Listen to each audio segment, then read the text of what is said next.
ที่พาดกันที่พาดกันศีลธรรมวัฒนธรรมปกติธรรมหมดเนี่ยอันนี้เรียกว่าอยู่ในจิตใจของมนุษย์ทั้งหมดติ่มมีวัฒนธรรมก็คืออย่างซักตีบ่มีภาษาเป็นการสื่อสารลักธรรมซักกับมีแต่คนมนุษย์เขาเนี่ยมันบาดชาติได้ชนได้ย่อมจะมีลักนั่นแหละหัวใจของมันก็คือสิ่งที่เป็นประเพณีอันดีงามว่าเปิ่นว่าเขาว่าภาคไหนว่าประเทศไหนสิ่งพวกนี้มันก็ย่อมจะมีกฎมีเกณฑ์ตั้งขึ้นมาเพื่อรักษาในกลุ่มชุมชนหรือรักษาในแคว้นนั่นเขตนั่นเพื่ออยู่ในความเป็นปกติดังอันศาสนาพุทธนี่ก็มีอย่างองค์ศีลมีองค์ธรรมะมีสิ่งบนเนี่ยธงชัยคือคำสอนของทางพุทธศาสนามาเป็นข้อดีมาเป็นข้อปฏิบัติเป็นข้อวัดเป็นข้อดีเอามาฉลมไว้รักษาไว้เป็นหัวไว้เป็นเขื่อนเป็นขั้นเป็นฝาคือรักษาคือจันลงอยู่ในบ่เกินขอบบ่เกินเขตอันยังกระจายถ้าเกินของเขตออกไปนี่ก็อยู่เนี่ยคนเฮาเหมือนตัวเฮาเนี่ยอันยังกระจายถ้ามันเกินขอบเขตคนเฮาก็จะเกิดความลำบากความทุกข์ความสบายกายสบายใจบังเกิดขึ้นมาก็จะนำพาไปถึงความเดือดร้อนแผ่กว้างไปจากจุดเล็กๆกลายเป็นจุดใหญ่ในครอบครัวที่สุดเอาใจเขาเป็นกลางอยู่ในลักแห่งความตั้งมั่นใจคนเขาเนี่ยมนุษย์เป็นใหญ่ที่สุดนี่บ่อยไหมมนุษย์เขามีใจเป็นสิ่งที่ใหญ่ที่สุดมโนคืออันอย่างจิตใจถ้าว่าใจเขาน่ะฟักไฟในตาติ่มดีฟักไฟในความเป็นใหญ่ฟักไฟในความอยากได้ฟักไฟในความอยากมีฟักไฟในความอยากที่จะเป็นอิสระในด้านเอกเทศของตัวเก่าย่อมจำฟังเสียงหลอบข้างนะไอ้พ่อไอ้แม่ย่อมจำฟังเสียงหลอบข้างจำฟังเสียงในทางที่คนอื่นเตือนคนอื่นบอกคนอื่นว่าดีเขาก็จะว่าดีคนอื่นว่าใจเขาอาจจะว่าใจมันลงรอยกันปุ๊บก็จะเกิดการพิพาทคอละหาเนี่ยจิตใจมนุษย์เอามาตั้งมันใจมนุษย์คนเฮาพอใจมันอย่างตึกหัวใจของทะเลหัวใจของมหาสมุทรเพิ่นยังเอาสายดิ่งลงมาเพิ่นยังเอาสมอเรือนะเอาอันเนี้ยมาวัดคือหูความลึกความตื่นรักแต่เพื่อในการในเจียมันเป็นรักที่เนี่ยเป็นรักที่บ่เคยคงที่จิตใจคนเฮามันวอกแวกนะคนเฮานี่นะจิตใจมันวอกแวกเดือเวไปเวมามันเมื่อเกิดความสับสนบุญว่าในจิตใจคนเฮาก็ยุ่มความสงบมันมียุ่มเป็นสุขบ่เปิ่นบ่เฮานี่จิตใจคนเฮาเนี่ยคือรักตั้งมันที่สุดมันจิตมันใจมันในความที่เป็นรักเราก็ควรเอาธรรมะศีละกะศีละเนคขมะวิริยะขันติสิ่งต่างๆมันเนี่ยเอามาเป็นข้อเป็นหลักใจอุปมาเหมือนนิทานที่เปิ่นได้ว่าที่ว่าปูไฟนะปูไฟสอนล้านไฟนะปูไฟสอนล้านไฟปูไฟเนี่ยหมายถึงว่ามีกอไฟหรือว่ากอไม่บงกระตามไม่สร้างกระตามมันหลวกเรียกล้อมได้ว่าไม่ไฟ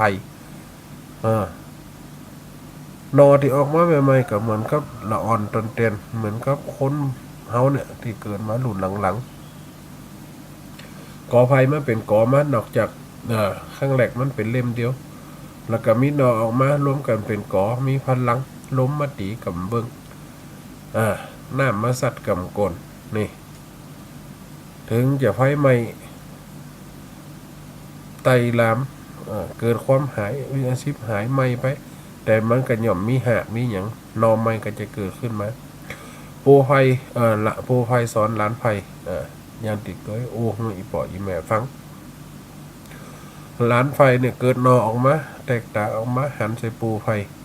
เกิดมาก่อนเท่าละชราละก็เลยถามปูว่าโอ้ปูเกิดมาในโลกเนี่ยหันอะไรอย่างผ่องผ่านมาอย่างผ่องมีความรู้สึกหันอะไรอย่างในโลกนี่นะโอ้ปูหันมาหมดหลานเฮ้ยปูหันมาทุกอย่างแรงมาปูกับผ่านมาน้ำฝนตกนักปูกับผ่านมาหรือว่าเกิดซึกเกิดการทำลายปูกับผ่านมา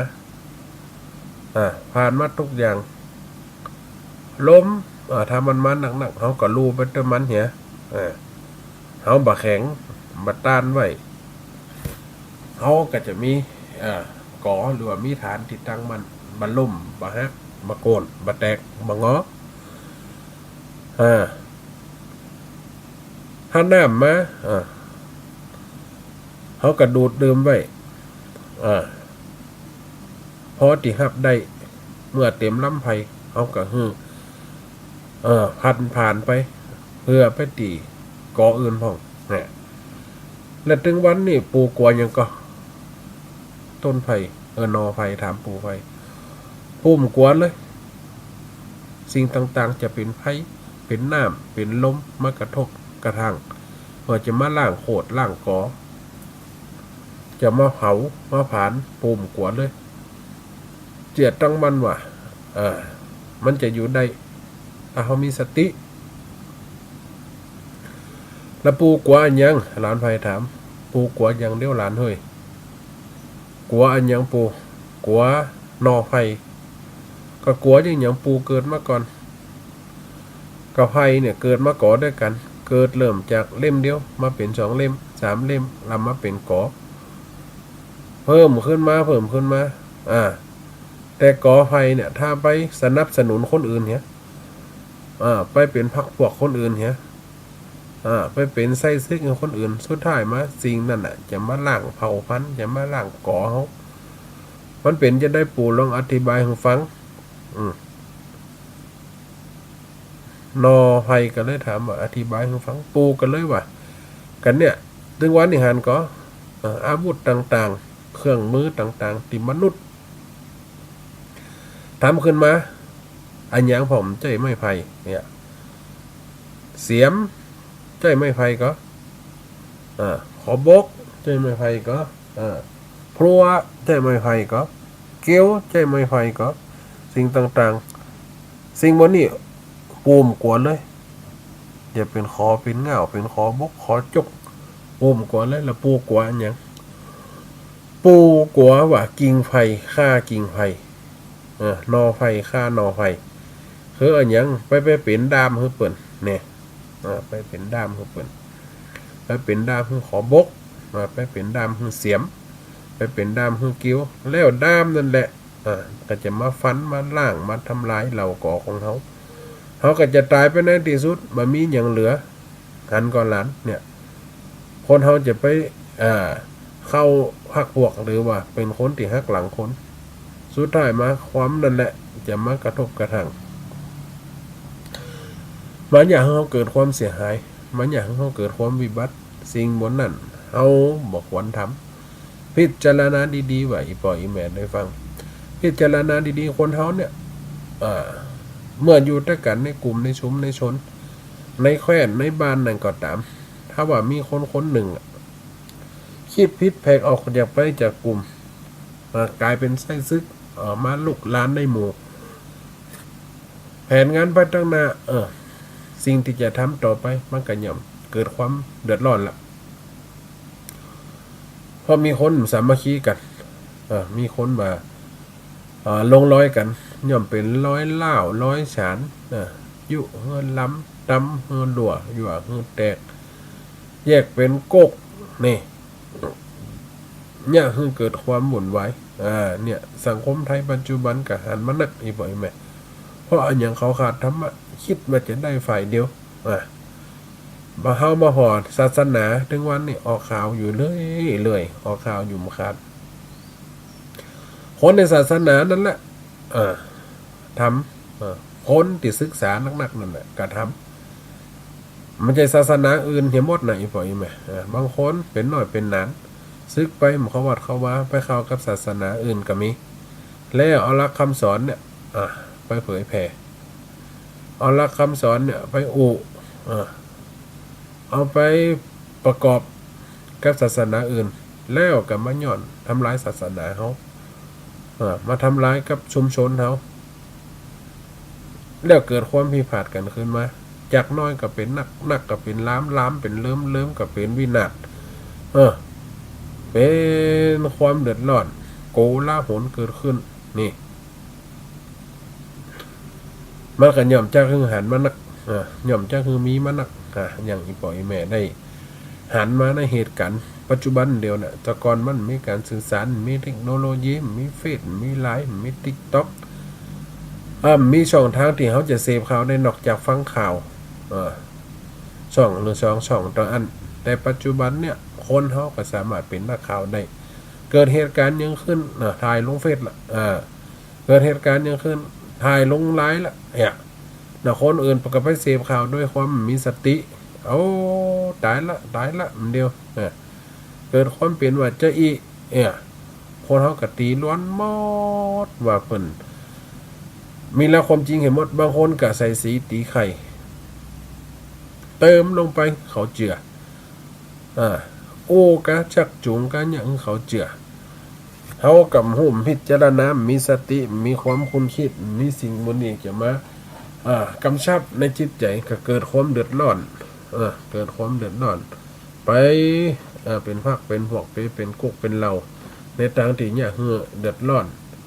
เมื่อเดือดร้อนขึ้นมาสิ่งบนนี้ก็จะเกิดความวุ่นวายนี่วุ่นวายในชุมชนวุ่นวายในที่ฐานที่ตั้งวุ่นวายในความเป็น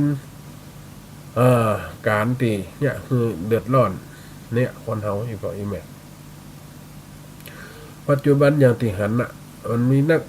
อย่างที่หันนั้นมีนักคนเฮามันเกิดความสับสนวุ่นวาย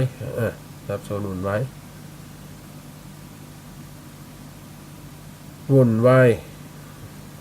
วินาศชิบหายอันตรายบังเกิดไม่ประเสริฐอย่างที่คิดจิตคนเฮามีฐานตั้งมั่นจิตคนเฮาเนี่ยปั่นป่วนจิตคนเฮาเนี่ยเกิดความนักใจนักอกนักใจเกิดความไม่สงบเกิดขึ้นสิ่งนั้นกันย่อมนำไปซึ่งความเดือดร้อนมาถึงเขาจะใจรักอย่างว่าเท่ากับสามัคคีธรรมนี่สามัคคีธรรมต่ออันที่จะเป็นเกาะกำบังเป็นสิ่งที่รักษาเราก็รักษาอย่างต่างๆไว้รักษาตัวเขารักษาตัวเขารักษาในความที่เป็นอยู่ฐานชีวิตเนี่ยฐานชีวิตของเขาจะเป็นไปได้เขาต้องมีรักสามัคคีอย่างที่ว่าตะกี้รักสามัคคีในพุทธศาสนาหมายถึงความพร้อมเพรียงความกลมเกลียวความปองดองความหลวมมือความหลวมใจ ของคนในหมู่เนี่ยหันก็และคณะเพื่อให้เกิดความสงบสุขสามารถทำงานร่วมกันได้อย่างมีประสิทธิภาพประสิทธิภาพของการตั้งตนอยู่นี่สาระนี้อย่าทำสร้างความสามัคคีรัก6 ประการในการสร้างทำหมายถึงเดี๋ยวที่ว่าตะกี้ให้ฟังสามัคคีแปลว่าอันที่เป็นไปเพื่อความระลึกนึกถึงกันและกันหมายถึงทำอันเป็นไปเพื่อความประเสริฐ ดังอันแล้วในหมู่คณะนะถ้าเกิดความแตกแยกปัญหาบุ่นวายก็เป็นเพราะว่าในหมู่คณะทำให้สังคมเหล่านั้นเป็นรักธรรมสามัคคีมีจึงเกิดสิ่งที่เรานี่ขึ้นมาเนี่ยขาดความรักขาดความเมตตาขาดความมีแต่ความอิจฉาริษยานินทาว่าร้ายเบียดเบียนและรังแกกันเนี่ยเห็นถึงความแก่ตัวหรืออภิสิทธิ์อ้างว่าอำนาจบัดใหญ่หรือว่าอันตัวมีอำนาจมีความหูมีความหูมีความสามารถสูงคมคนอื่นเนี่ยคนอื่นตกอยู่ใต้อำนาจตัวมีความคิดเห็นตรงกันต่างคนต่างถือต่างคนต่างคิดต่างคนเป็นตนที่อยู่เป็นใหญ่ในตลอดเวลานี่เป็นคนในตลอดเวลาหากทุกคนในสังคมที่เรียนรู้จะอยู่ร่วมกันแบบสันติการเข้าใจซึ่งกันและกันยอมรับความแตกต่างกันพ้องยอมรับความติ่มบ่เหมือนกันพ้องเขาไปบ้านนี้บ้านนี้เนี่ยกินกับเหมือนเขาเนาะการจัดงานกับเหมือนเขาเนาะว่าละตั้งป้อมตั้งข่ายตั้งกลุ่มตั้งกกไปติไปเวียกคนอื่นต่างกันเขาหลบในกฎกติกาเดียวกันหู้จักแบ่งปันช่วยเหลือกันกำลังซึ่งใจกันและกันหู้จักการหืออภัยอยู่ตลอดเวลาสังคมจะมีความสุขอยู่ได้เต็มเปี่ยมสิ่งดังกล่าวมันนี่คือเกิดคือการเรียกว่ารักสร้างความสามัคคียึดเหนี่ยวในสังคมเรื่องของความสามัคคีนั่นองค์สัมมาสัมพุทธเจ้าได้ตัดหลักธรรมเป็นแนวทางแห่งการสร้างความสามัคคีที่เกิดขึ้นในหมู่คณะนั้นนะมีอยู่6ประการนี่ที่ว่าตะกี้นะมีอยู่6ประการคืออันยังพ้อง1เมตตากายกรรมเนี่ยตั้งตัวเมตตาอยู่ในเพื่อนพรหมจรรย์ตั้งแต่ต่อหน้าได้รับหลังหมายถึงสนับสนุนช่วยเหลือกันด้านสังคมด้านกำลังกายด้านในการช่วยเหลือธุรกิจต่างๆของหมู่คณะด้วยความเต็มใจเช่นการถือสิ่งของช่วยกันทำความสะอาดที่อยู่อาศัยอาหารรับประทานขนมนมเนยสิ่งเหล่านี้คือเมตตากายกรรมหรอเอาเฮือกันเหรอยืนเฮือปันกินหรอเอาพอในข่าวนะขนาดทหารฟังเปิ่นก็ฟังเขาฟังเปิ่นมีอย่างกินสักอย่างทั้งตีมาเกิดการลบพุ่งก็ฟังเขากันยังเอาอาหารไปฮือเปิ่นเอาผ้าเอาครัวไปแจกไปจ่ายเนี่ยคนไทยถือว่าเป็นคนที่มีหลักธรรมสูงนะไปว่าคนไทยมีหลักธรรมศาสนาสอนให้คนเขาเป็นคนที่อ่อนโยนนะหารก่อนอ่อนโยนดูแลถึงกันและกันเนี่ยมองกันเป็นศัตรูเหี้ยทุกอย่างนี่ฮู้จักเคารพนับถือประทานฮือเสื้อฮือผ้าแสดงกิริยาอันสุภาพต่อหน้ากันมีหน้าตายิ้มแย้มแจ่มใสต่อกันฝรั่งอยู่เพราะว่าสยามเมืองยิ้มไอ้ยะจงภูมิใจเถิดที่เกิดเป็นไทยเป็นทาสใครอย่างเพลงที่เพิ่นว่านะนับถือกันหูจักกันอ่อนน้อมถ่อมตนบัดตกบะโคมเหงบะโคมเหงต่อท่านพูดที่เป็นผู้น้อยมีสัมมากัลละวะไม่เบียดเบียนกำลังใจผู้อื่นกำลังใจโดยเปิ่นตกเปิ่นอกดกหยักมาเขาก็ช่วยได้ตามสถานะเขาจะไปช่วยรับผิดชอบเหี่ยมดกำได้สิ่งนั้นก็จะเกิดความทุกข์กับเขาช่วยได้พอมีช่วยได้พอทำช่วยได้พอจัดนะช่วยได้พอการนะ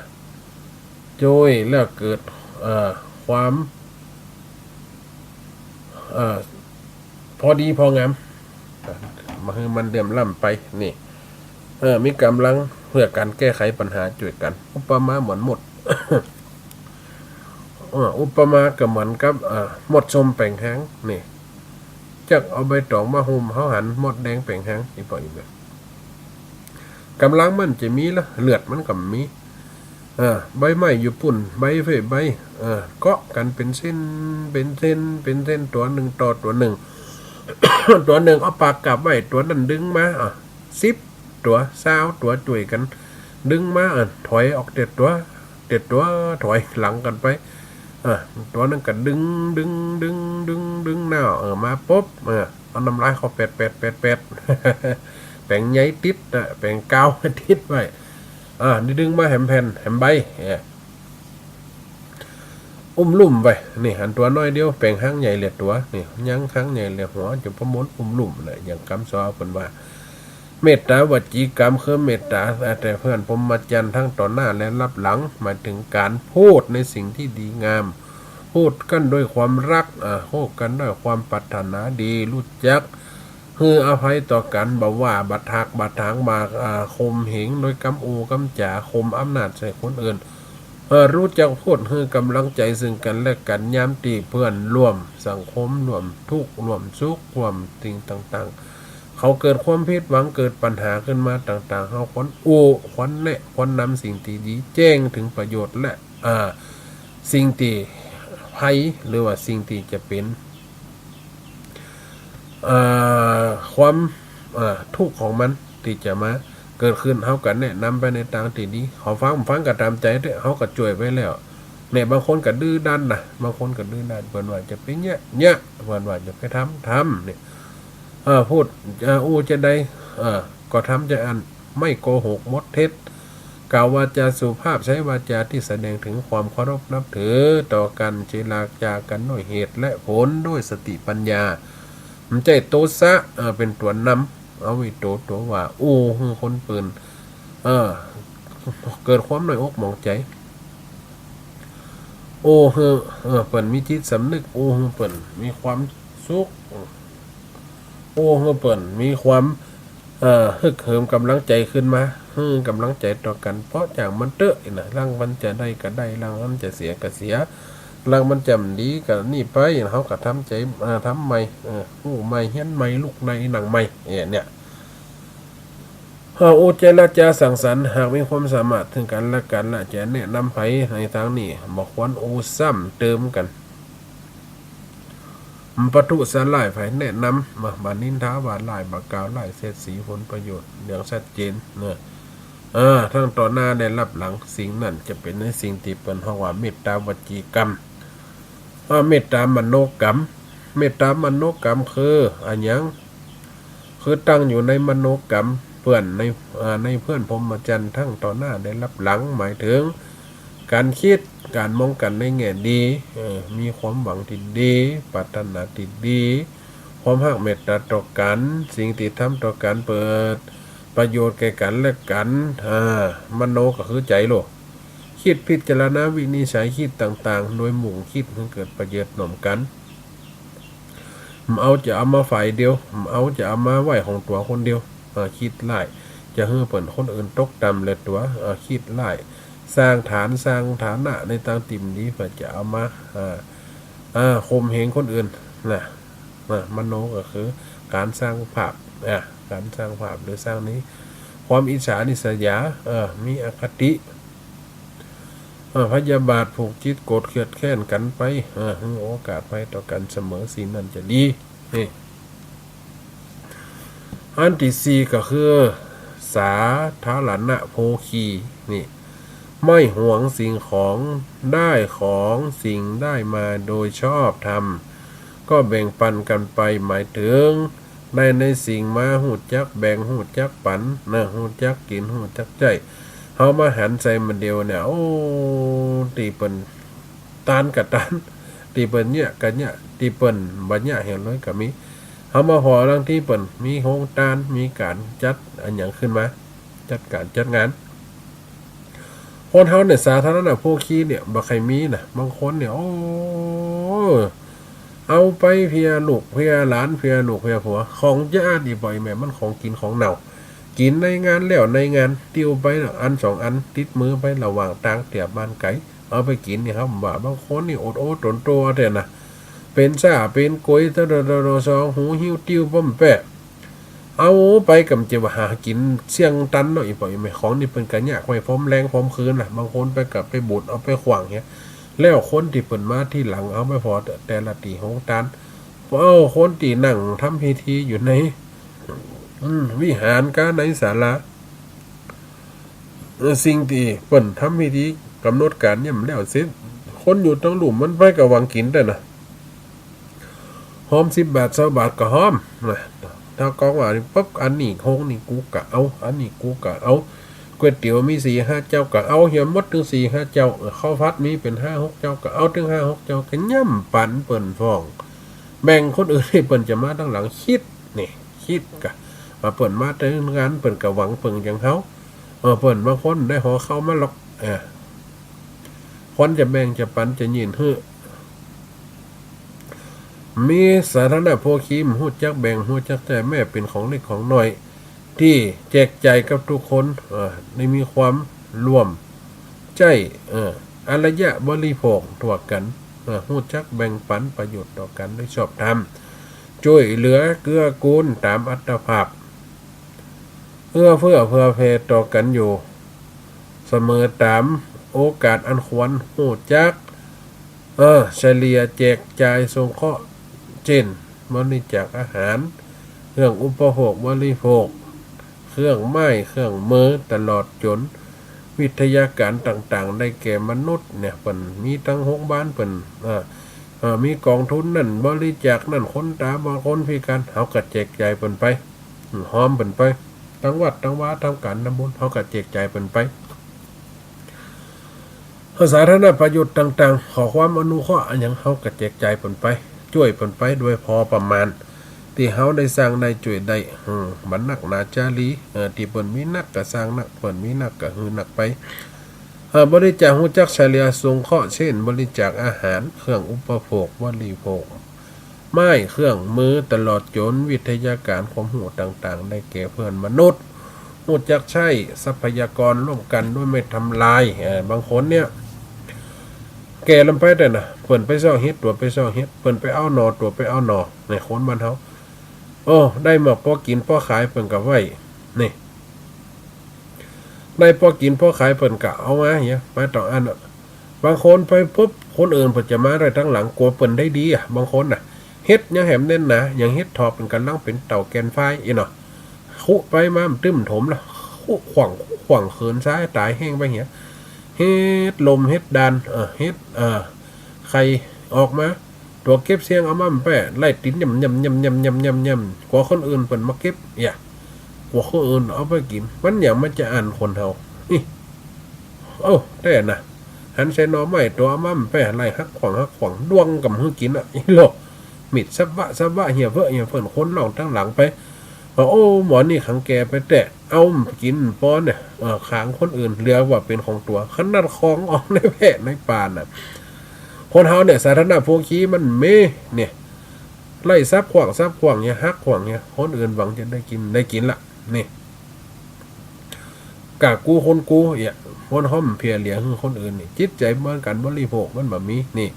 ฮู้จักใช้ทรัพยากรธรรมชาติรวมกันไม่ทำลายระบบนิเวศนี่บางทำลายผลกระทบจะเกิดต่อมวลชนบางคนก็ยังว่าน่ะบ้านไกลน้ำซักผ้าซักขวาน้ำกุ้งน้ำแกงขี้เหือขวางลงจงอ่านไทยเหี่ยเหี่ยเบอเน่ามุ้นตัวนี่ข้านเอาไปขวางนี่ถ้าลาทำลายน่ะปูกับตายปลากับตายคนที่จะแจ้น้ำกระดุมสะอาดมันก็เป็นจะอันไปแหมนะมันถึงมีไอ้บ่อยแม่คนเฮาเนี่ยสาธารณโภคีมีมาเกิดผลประโยชน์ต่อมนุษย์มันช่วยเหลือบำเพ็ญประโยชน์สาธารณะตานีขี้เหนียวพร้อมบางคนเนี่ยดิเห็นมดเนี่ยไว้มาจี้ขางเป็นกินอย่างตัวมันจะไปเอาเจี้ยไว้วานนั้นเราเฮ็ดก่อไหลก่อวงออกแพร่ออกด้อยตัวมันจะได้ไปปลูกไปใส่ปุ๋ยไว้แล้วนี่เห็นแก่ผลประโยชน์ส่วนตัวฝ่ายเดียวเนี่ยเอาลัดเอาเปรียบไผแม้แต่จะมี2ทางใดก็ตามควรบ่ทำเอาเปรียบคนอื่นอันที่5คือศีลมัญญตาศีลบริสุทธิ์เสมอกันในพรหมจรรย์ทั้งต่อหน้าและรับหลัง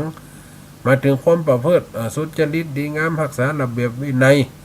ส่วนรวมปฏิบัติตามกฎข้อระเบียบข้อบังคับของสังคมอยู่ได้รวมกันอันนี้นี่ก็สำคัญนะเอาศีลมาเป็นข้อกำบังนี่บัลละเมิดคนอื่นบัลละเมิดคนอื่นไว้ลักทรัพย์คนกำดีเนี่ยไปผิดลูกผิดแม่เป็นกำดีนี่คนเฮานะไปจุไปหลายคนอื่นเป็นแต่กำดีนี่จุมุสาเนี่ยต้องศีลมัญญตาก้าวไกลต่อหน้าที่บ้าอำนาจตัวเก่าคนอื่นหรือว่าของที่เพิ่นมีอยู่แล้วไปตัดสินแทนเพิ่นหมด สิ่งใดๆอภิสิทธิ์ตั้งใดเนี่ยจุให้คนอื่นเกิดความเกลียดกันรังแกกันหรือความเสียมเสียแก่หมู่คณะไผจะฝ่าฝันมติหลักการของหมู่คณะเพื่อคิดพิจารณาว่าบ้านเปิ่นมีคือเมืองเปิ่นมีแปรเปิ่นเนี่ยแล้วมีคนจัดแจงแล้วเฮาหมู่คนไปก่อนด้วยคิดพิจารณาพอไปต่ออันเนาะทิฏฐิสมัญญตาอันที่6สุดท้ายก็คือทิฏฐิก็คือนิยใจอันนี้น่ากลัวที่สุดเด้อคำว่าทิฏฐินี่นะหมายถึงว่าความเห็นชอบรวมตรงกันเป็นข้อหลักธรรมสำคัญไปสู่ถึงความหลุดพ้นคัดปัญหาหรือขจัดปัญหาให้ยึดถืออุดมคติแห่งความดีงามหรือจุดหมายสูงสุดอันเดียวกันนี่ความยึดของคนอื่นมาเป็นของตัวอันยังกะทิที่เกิดขึ้นในตัวเอาวิตัวว่าอันยังกะทิที่เหี่ยมมดเปิ่นช่วยเปิ่นตัวมันช่วยเปิ่นทำตัวมันทำทิที่มันเจกับบ้านนาคนเดียวเนี่ยมันเจของข้าคนเดียวโอเคบ้านอาจารย์ช่วยวัดช่วยว่าเปิ่นมีแก่แล้วเนาะเปิ่นมีแก่วัดแก่ว่าแล้วเขามันจะได้เป็นอย่างกับเปิ่นเนี่ยบางคนแก่วัดเปิ่นได้กินเงินเดือนแล้วเปิ่นก็ไปช่วยวัดช่วยว่าดูแลแกบ้านแกเจ้าเปิ่นมีเงินเดือนให้กินแต่ว่าทั้งหมายค่าทั้งราชการประกาศต้องไปดูแล ต้องไปห้ามนโยบายมาเพื่อมาช่วยบ้านเขา ช่วยกันเนอะช่วยกันทำปฏิบัติเนอะบางคนเอาเห็นเลยลูกลิงหัวมุนแคดแล้วแต่ทิฏฐิมัญญตาปรับความมุมมองเห็นผ่องปรับสนับคติเข้าในสังคมปรับในความเห็นพิษหันถูกมีหลักมีเหตุผลในเรื่องแห่งสิทธิหน้าที่เสรีภาพส่วนบุคคลเนี่ยที่ทิฏฐิสัมมัญญตาเนี่ยคนเอาทิฏฐิจะมีในจิตใจนี่เนาะบางคนนี่เกิดคนทิฏฐิก็คืออย่างถ้ามันชอบละมันตรงใจละบางอย่างที่เฮาคิดละไปมาตามเรื่องนั้นมันย่อมจะโอ้กะวะหวานคนอื่นเกิดความหันไปทางเฮาคิดกัดตามทุกกัดตามคิดว่าตัวเก่าถูกพิจารณาทำไปนี่เกิดความวุ่นวายนี่ตัวอย่างที่ว่าข้างหนึ่งองค์สัมมาสัมพุทธพุทธเจ้าประทับอยู่วัดนิโคตารามเมืองโกสัมปีเป็นวัดที่มีพระมากเป็นทุกเจ้านักหลายคณะหลายอาจารย์อยู่มาวันหนึ่งพระรูปหนึ่งเข้าไปถ่ายในวัดจักกุฏีนี่หรือวัดส้วมนี่แล้วไปเทน้ำแล้วกำเทน้ำออกจากถังเกียงเกานอกเลอเปินห้องว่าพระไฟอันนี้นะห้องว่าไฟอย่างก็มันจะมี2ฝ่ายพระวินัยทอนกับพระธรรมทอนนี่นะเป็นผู้ที่ดูแลสอดส่องดูความวินัยการดูแลความเรียบร้อยในวัดห้องกับชุมาตอีบ่อยไหมครับมันเป็นวิดช่วมไม่ทันห้องกับขี้มจกห้องกับโชกแล้วมันมดห้องโจกบดแล้วก็น้ำมาให้มาถางมันจะมีน้ำก๊อกเนื่อมสมัยเดียวเนาะพุทธกาลมา 2,000 ปีคนได้ทายแล้วอันอย่างเนี่ยก็คือตักมาไว้คนอื่นต่อเปิ่นจำได้ลำบากกับห้องกับไปทายนี่เทถังน้ำเกียงเก่าถังน้ำเหลือข้างอยู่น้อยหนึ่งต่อมามีพระรูปหนึ่งเข้าไปทายหรือว่าไปไปนักไปเห็นน้ำสำหรับที่ข้างอยู่น่ะกดตำนี้ออกไปว่าตายตุเจ้าเสากับตุเจ้ามีจะได้หมวเข้าห้องน้ำตามกฎกติกาไปกัดต้องติ้วไปถ้าน้ำมดกัดติ้วมาใส่เข้าหลุมเข้าร้อยกันล่ะนี่ลูกศิษย์ของอาจารย์น่ะมีความอ่อนน้อมมีวินัยในเรื่องเลยกลายเป็นเรื่องใหญ่ต่างคนต่างเสียดสีกันไปมาว่าลูกศิษย์ตุเจ้าเสากับลูกศิษย์ตุเจ้ามีเนี่ยสอนมาเหมือนกันสำนักเดียวกันเป็นลูกศิษย์พระเจ้าอย่างเดียวกันแต่สอนเหมือนกันกะแนะนำกะว่าลูกศิษย์ลามไปแหวปอกหูเอาแล้วเกิดขันพระพุทธเจ้ากะห้ามไหนก็ได้จะไปเถียงกันจะไปว่ากันแล้วกันแล้วไปเหียวันนากับปั๊บเปลี่ยนกันมันบัดได้ขนาดพระพุทธเจ้านั่งเป็นประธานนะเถียงงนพระพุทธเจ้าโอ้โหไหวละไม่ละพระเนี่ยพระธรรมทอนกับพระวินัยทอนเนี่ยอุปมาวัดตุเจ้าเสาตุเจ้ามี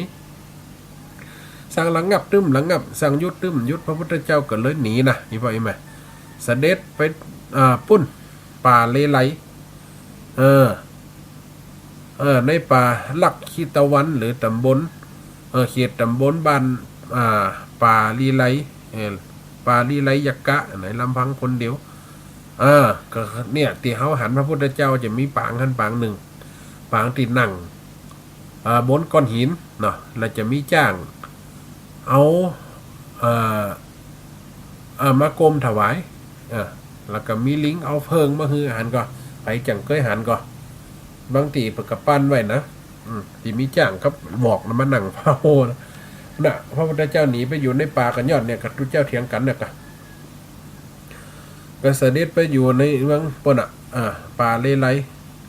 ขนาดจ้างกันเอาดีใจจะได้อุปถากประถามพระสัมมาสัมพุทธเจ้า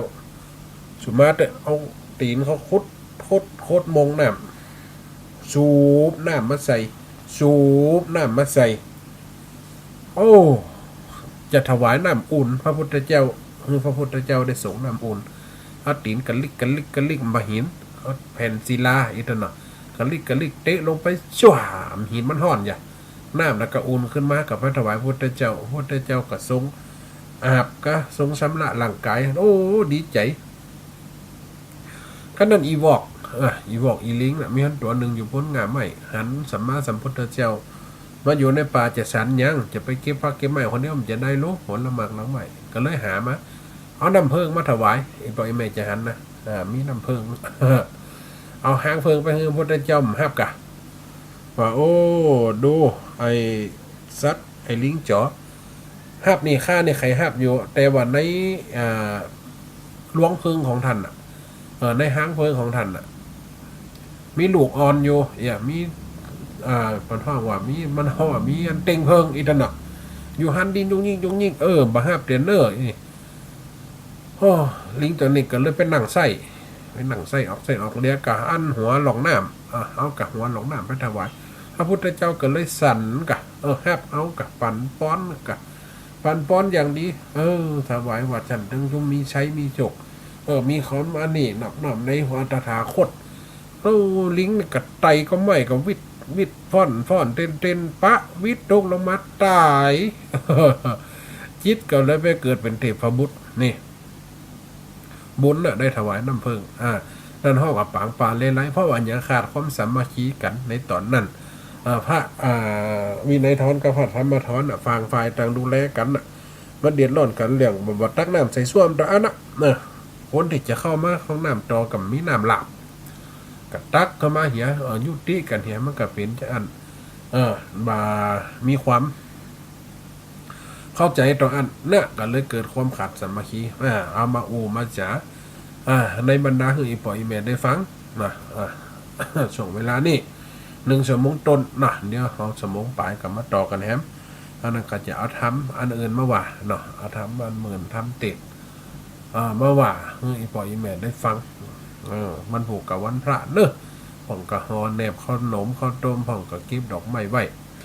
สิ่งต่างๆนะสักบึดอัตมาภาพก็จะเข้าหำเกิงชั่วโมงเขาก็เปิดสายพุ่นหลังช่วงที่2แล้วก็จะไปเพียวเอาไปกวดปูศาสตร์อาสนะล่างถ้วยตั้งบาตรมันผูกก็จะตักบาตรตักปกเหมือนกันเนอะอีปอยอีแม่ตั้งจิตตั้งใจในการทำบุญสร้างสาธารณะศาสนานะกำไปสิ่งใดดีก็เงียบไว้นะอีปอยอีแม่เนอะเดี๋ยวเขาจะได้มาปะกันในยกที่2ยกที่2จะเอาทำอันอย่างมาว่าอีปอยอีแม่ได้ฟังนะเอาทำที่ได้แต่งไว้นั่นนะง่ายดีทำเป็นเรื่องแต่งไว้จะให้อีปอยอีแม่ได้ฟังนี่เนอะเดี๋ยวเรามาฟังกันต่อหมดเวลาชั่วโมงแรกเนอะ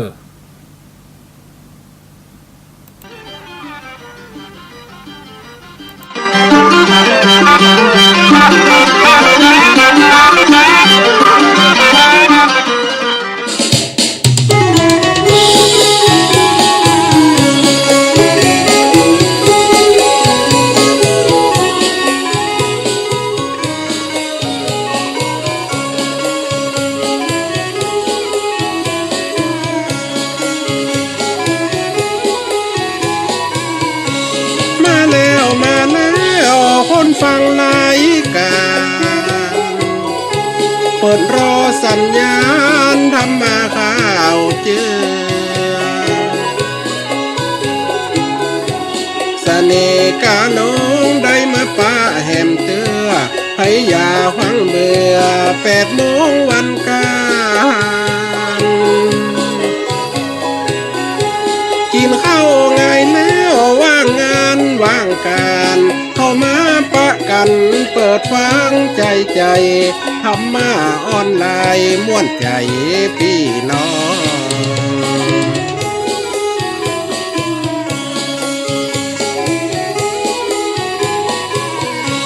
คืนวิทยุ106.50สถานีบุญวิไลสงฆ์เนอเจ้านครลำปางของเฮาหน้าหนาวคนแก่คนเฒ่าตั้งใจ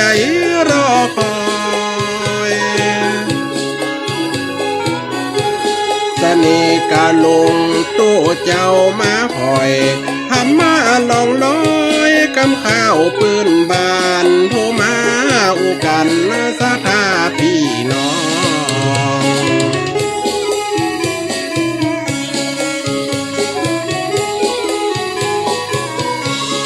087-182-0625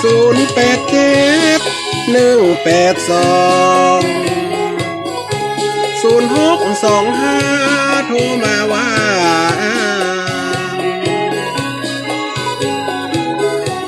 ฟังเด้อ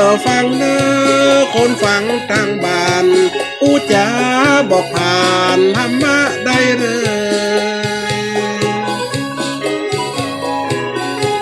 อีพ่ออีแม่โทรมาเปิดเผย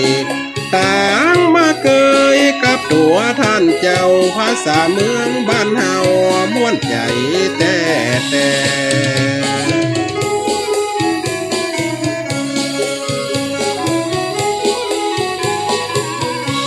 นำกรรมทำมาเข้าสู่รายการส่งสัญญาณนี้ไปถึงบ้านเปิดกันดังปอดเจ้าแม่จันธรรมะบอกผ่านกำข้าวกำคือเขาอมเมียงยังเปิ้งบุญเกลือกำข้าวกำคือเมืองเหนือกู้บานไปสู่วงวานพ่อแม่พี่น้องโอละนอพ่อแม่พี่น้องโอละนอเปิดฟังกันแล้ว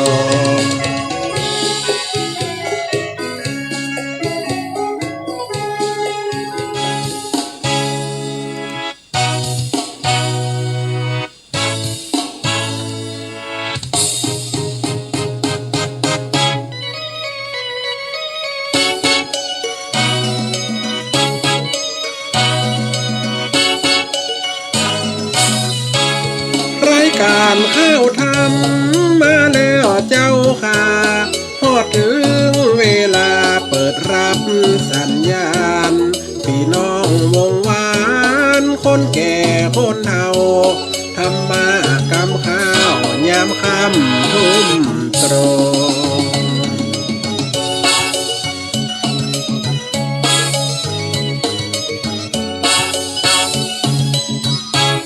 เสน่ห์การหลงน้ำประกาท่านเจ้าได้มาอูเราเป็นคู่ศรัทธาให้จะโทรมาอูจ๋าบอกเอิ้นเบอร์โทรของเปิ้นเฮอจดไว้นา